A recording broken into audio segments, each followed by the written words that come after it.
After a boating accident, a family unravels the life their mother hid from them. Some families fall apart fast, big arguments, police at the door, bags packed in the middle of the night, but others come undone slowly, quietly, like fabric fraying at the edges. You don't notice it's ruined until you try to wear it again and realize it doesn't fit. That was us. For years, we looked like a family. Big house on the island, 2 daughters, a father who handled money and meetings, a mother who handled everything else. But we hadn't been together in a long time. Not really. We just existed under the same roof, passing each other in the kitchen, signing permission slips, nodding instead of talking. The kind of family that knew each other's habits, but not each other's hearts. I was that father. My name's David. I was the quiet one in the background, a lawyer, the land guy, the last descendant in a long line of people who owned more acres than emotions. I didn't do drama. I didn't do messy. I handled problems by pretending they were paperwork. And then Rachel went under. It was a boating accident. Everyone said it came out of nowhere, but it didn't. Not really. Rachel had been drifting for a while, emotionally, mentally, and now, physically. One minute she was laughing with friends on the water. The next, she was face down, pulled out unconscious and rushed to the ER. I got the call while reading a zoning report. The nurse said she was stable, but in a coma. My brain heard. Not dead. My heart didn't know what to do with that. I waited in the hallway, trying to remember the last real thing she said to me. Not grocery list talk, not parenting talk, something real. I couldn't think of anything. Just flashes of her leaving the room when I came in. Quiet dinners. Her laugh with someone on the phone I didn't recognize. The empty space in bed I'd stopped reaching for months ago. My youngest, Scotty, was 10. Sharp, wild and angry, in a way that only made sense once you realized she'd been growing up in silence. She asked me flat out in the hospital cafeteria, "Is she gonna die?" I didn't know. I still don't. I told her, "We're doing everything we can." It sounded professional, useless. She rolled her eyes and asked for a soda. Alex, my 17-year-old, wasn't even on the island. She was away at boarding school, where she'd been since the fighting got too loud at home. Rachel sent her off to give her structure. I flew out to tell her in person. We sat in the car. I tried to explain gently. She stared out the window. Then, after a long pause, she said, "She was cheating on you." Just like that, like it was a fact, like it was the weather. I didn't say anything. What could I say? I wasn't shocked. I was ashamed. Not just that she had someone else, but that I'd let it get to that point without even noticing. I'd been so focused on the land, the meetings, the inheritance, the image. I'd stopped seeing her, and she stopped trying to be seen. Now here I was, back at home with a little girl who couldn't stop acting out, and a teenager who looked at me like I was the dumbest person on the island. Rachel lay in a hospital bed, silent, frozen in time, while the rest of us had to move forward without her, but somehow still orbiting around her like she was the sun. And the worst part, I wasn't mourning the love I lost. I was mourning the version of us I never made time to build. It started with a name, Jonas Reed, a real estate agent, mid-40s, clean haircut, generic smile. Rachel's phone had his name in it a dozen times. Nothing suspicious if you were looking for plausible deniability. Emails about property meetings, text messages about timing and documents. But Alex knew better. She saw the way Rachel smiled at her phone, the way she'd laughed to herself in the kitchen. The way she started coming home later and kissing us on the forehead like we were already asleep. They were together, Alex said, for a while. I nodded, not because I believed her, but because I didn't have anything left to argue with. So we went looking for him. I told myself it was closure, that it would help me understand, that maybe seeing the man she'd chosen to be close to while pulling away from me would give me some kind of peace. But if I'm honest, it was pettiness, jealousy, a need to stand in front of the man who somehow felt closer to my wife than I ever had. I didn't go alone. I brought the girls. It was partly logistics, partly guilt. I hadn't spent this much time with them in years, and now I was dragging them through a personal investigation like it was a family vacation. We drove across islands, rented a cheap hotel, ate greasy food in diners that smelled like sunscreen and old air conditioning. Scotty asked every 5 minutes when we were going home. Alex said nothing, just stared out the window, earbuds in, sunglasses on, present in body but nowhere near me in spirit. We asked around, got directions. Finally ended up outside a quiet, perfect little house with wind chimes and a bird feeder. Jonas wasn't home, but his wife was. Yeah, his wife. I hadn't planned on that. I hadn't planned on her answering the door with wet hair and a baby on her hip. She looked tired, kind, unaware. We didn't say anything, just stood there like tourists who knocked on the wrong door. She asked if we needed directions. I said no. Then I said his name, Jonas. Her face changed. She didn't ask why I was looking for him. She just nodded, said he'd be back later. Then she looked at me a little longer, like maybe she knew, or at least suspected. I said thank you and left before I could ruin anything more. In the car, Alex said, "That's her, isn't it? The one who doesn't know." I nodded. Scotty asked if we were going to tell her. No one answered. Back at the hotel, the girls swam, while I sat by the pool and stared at the sky. I tried to remember what Rachel had been like when we first met, before the meetings, before the kids, before everything turned into calendar reminders and polite silence. She used to be funny, loud, the kind of person who could make strangers laugh in elevators. And then slowly, she wasn't, and slowly, I didn't notice. Alex sat down beside me. No sunglasses this time, no earbuds, just her. "You're not as clueless as I thought," she said. I raised an eyebrow. "Thanks." She shrugged. "You're trying. It's weird, but it's something." I wanted to say thank you. I wanted to say sorry. I didn't say either. I just nodded. That felt like enough for now. The next morning, we packed up and left. I didn't see Jonas, didn't confront him, didn't tell his wife. The closure I thought I wanted wasn't there, but the anger was gone too, and in its place, something quieter. Not peace, not yet, but maybe the start of it. Rachel's condition didn't change for weeks.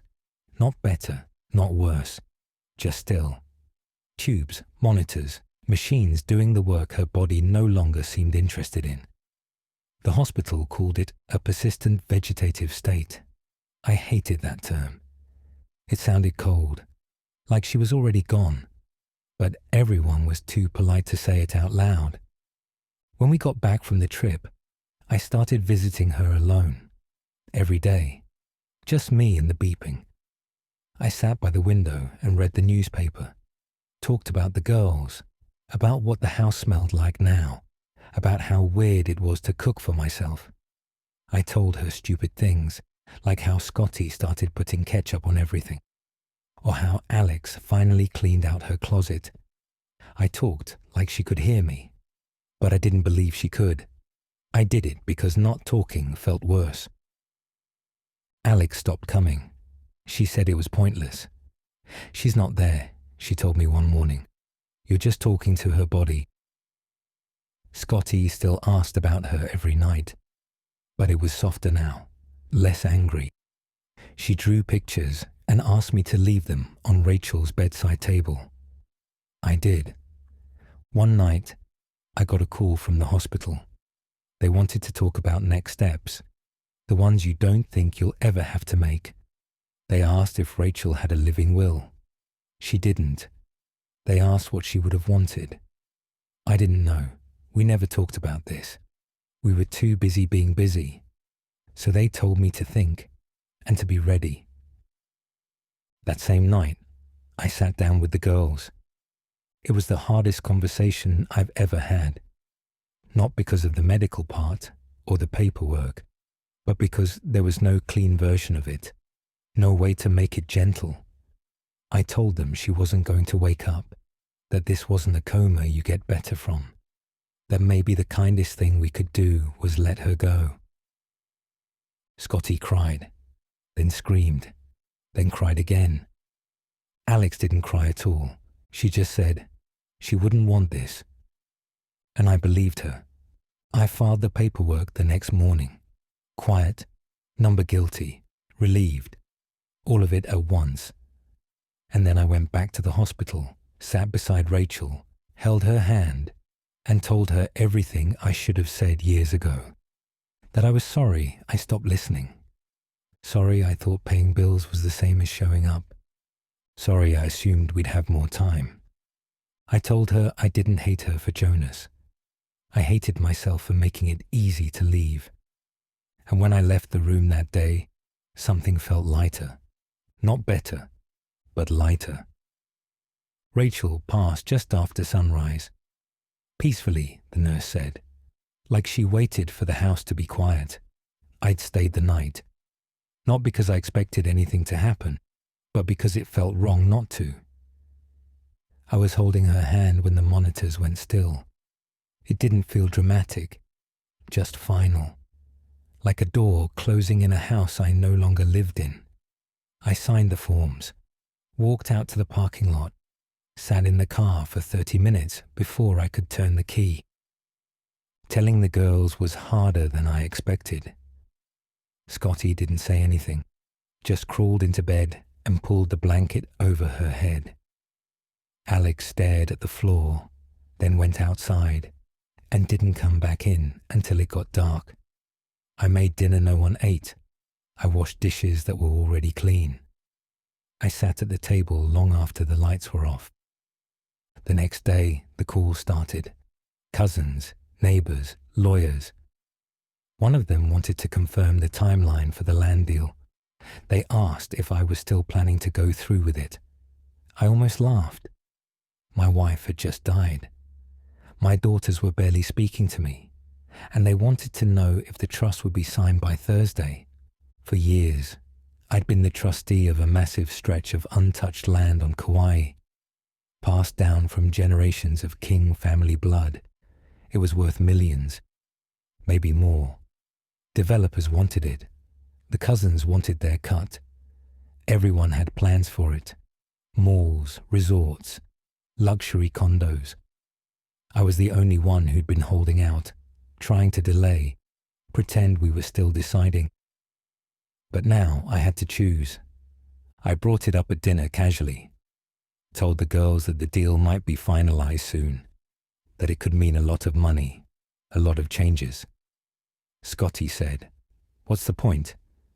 Alex said, "It's not ours, it's hers, and she's gone." That stuck with me. Later that night, I found the old family deed in a drawer, read the names, the history. I realized something.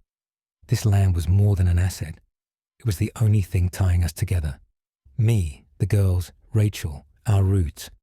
And if I sold it, I was selling what little connection we still had left. The next morning, I called the lawyer and told him we weren't moving forward. Not now, not ever. He was stunned, said the family would be furious. I said they already were. One more thing wouldn't kill them. When I told the girls, Alex just nodded. Scotty said, "Good." That night, we had dinner together. No distractions, no phones, just us. We didn't talk about Rachel, or the land, or what came next.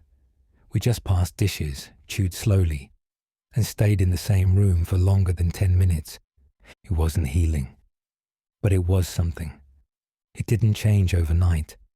Rachel was gone, the land wasn't sold, and the house still echoed in the mornings. But we stayed. That was the difference. We stayed at the dinner table after the plates were empty. We stayed in the same room when no one was talking. We stayed in the grief instead of running from it. I started waking up earlier, made coffee for the girls before school, took Scotty to the beach on Sundays even when she said she didn't want to go. Most of the time she just sat in the sand drawing circles with her toes. That was fine. Alex started walking again. Long walks with no destination. Sometimes she came back with sea glass, sometimes just silence. I never asked what she was thinking. I just listened when she started talking. I spent afternoons sorting through Rachel's things, not to throw them out, but to understand her better. Her journals, her old postcards, her photos from before we met. I found notes she wrote to herself, quotes from books, bits of poetry scribbled on napkins. She'd been trying to feel more for years. I just hadn't seen it. I visited the land once, walked it alone, stood under a tree she used to love. The air smelled like rain. I thought about how many generations had touched that soil, about how Rachel used to say she felt more herself there than anywhere else. I wondered if the girls would ever feel the same, if they'd come to love this place not because of what it was worth, but because of what it held. Months passed. We didn't do anything big. No family vacations, no dramatic turnarounds, just little things. A home-cooked meal, a laugh at the dinner table, a quiet afternoon where no one yelled. That's how it healed. Not like a movie, like life. One night, Scotty left a drawing on my pillow. It was us. Her, Alex, me. Standing under a tree with Rachel's name carved into it. I didn't say anything when I saw it. Just put it in my wallet and kept it there.